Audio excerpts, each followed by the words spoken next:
ভক্তরা মাতাজিরা। আপেল, আঙুর, আম, কাঁঠাল, জাম, লিচু, কলা, আখ, আমড়া, নারকেল, কমলা, মাল্টা, বাঙ্গিফল, নাশপাতি, লেবু, গোলালু, মিষ্টি আলু, চালকুমড়া, কাঁচা পেঁপে, ফুলকপি, দুধ, ঘি, সূর্যমুখী তৈল, কাঁচা হলুদ, আদা, মরিচ, লবণ এইসব আপনারা একাদশীতে গ্রহণ করতে পারবেন।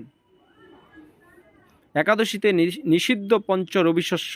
ধান জাতীয় চাল, মুড়ি, চিরা, সুজি, পায়েস, খিচুড়ি প্রভৃতি, গম জাতীয় আটা, ময়দা, সুজি, হরলিক্স, মিষ্টি, রুটি, বিস্কুট প্রভৃতি, জব ভুট্টা জাতীয় ছাতু, খই, রুটি প্রভৃতি,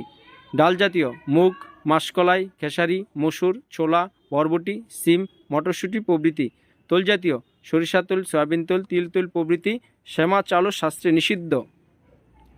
একাদশীতে যেগুলো নিষিদ্ধ: ক্ষৌরকর্ম, চুল, নখ, দাড়ি কাটা, রক্তপাত নিষিদ্ধ, পরনিন্দা,